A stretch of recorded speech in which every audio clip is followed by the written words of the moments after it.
Hello বন্ধুরা, নতুন আরেকটি ব্লগে জানাই সকলকে স্বাগত। শ্রীনিকা দেখো স্নান করে চলে এসেছে ফুল তুলতে।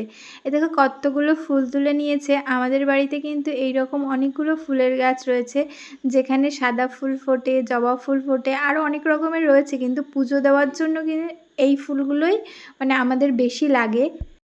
এই সমস্ত কাজ করতে তো ওদের এখন ভালো লাগে, জানি না ভবিষ্যতে কি হবে।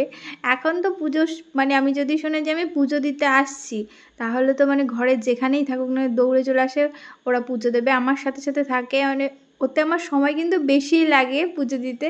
তার কি করা যাবে, ওরাও কিন্তু শিখে আমার কাছ থেকে অনেক কিছু। এরপরে ঘরে এসে দেখো একটা জিনিস আমি খুব বিরক্তিকর লাগে, আমি যদি এসি বা পাখা চালাই, ওরা এসে সেই রিমোটটা দিয়ে আবার বন্ধ করবে, আবার চালাবে। সেটা একবার না, দুবার করে হয়। এই যেমন ছোটোটা চালালো, আমার চালানো বন্ধ করে আবার চালালো। এরপরে বড়টা ওর কাছ থেকে নিয়ে আবার দ্বিতীয়বার না চালাতে পারলে ওর শান্তি নেই, আবার বন্ধ করবে আবার চালাবে। কোনো একটা ডিভাইস এরকম বারবার করে অন অফ করলে কিন্তু নষ্ট হয়ে যেতে পারে।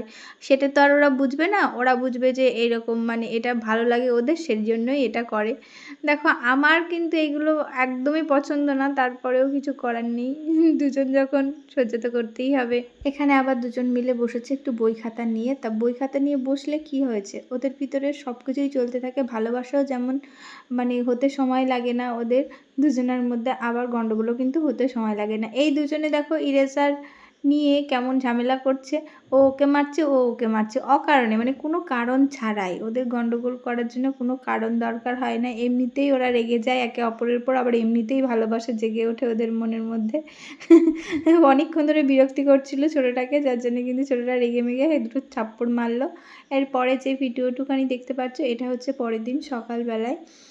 তো গেছিলাম আমি আমার বাড়িতে, একটা কাজ করে। সেখান থেকে মা বাবা বললো যে একটু বাড়িতে আসতে। বাড়ির রাস্তায়, যেহেতু আমাদের রাস্তায় কাজ হচ্ছে, বাড়িতে ঢুকতে পারবো না, তো আমার মা দুটো নাড়ু পাঠিয়ে দিল ওদের জন্য, ওরা নাকি খেতে চেয়েছে। এদিকে দেখো মডেলিং, আমাদের বাড়ির 2 মডেল। সত্যি বলতে মেয়ে বাচ্চাদের সাজাতে সবারই ভালো লাগে, যেমন আমার ভালো লাগে, আশা করি তোমাদেরও সকলের ভালো লাগে।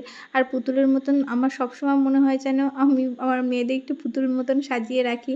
আর রাতে আনা হয়েছিল একটু বিরিয়ানি, আর সেই বিরিয়ানির দেখো ব্যাগটা নিয়ে ঘোরাঘুরি করছে। আসলে আমাদের বাড়িতে অনেক লোক তো, আর বিরিয়ানি অনেকগুলো আনা পড়ে, তা আনলে একবারে 7-8 প্যাকেট আনা হয়েছিল। আমি খাই না, তো আমরা 10 জন মেম্বার, সেই হিসাবে কিন্তু অনেকগুলো প্যাকেট আনা হয়েছিল। শ্রীনিজা কিন্তু খায় না, ওই একটুখানি কোনো মতে মুখে দিল। এরপরে ঘরে এসে দেখো নাচানাচি লাফালাফি, যেহেতু এখন ঘুমের টাইম, ওরা কিন্তু ঘুমানোর সময় এই নাচানাচি লাফালাফি। এরপর আবার দিদির ভাইয়ের কাছে চলে এসেছে একটু পড়াশোনার জন্য। দেখা হবে নতুন একটা ভিডিওতে, ততক্ষণে গুড বাই।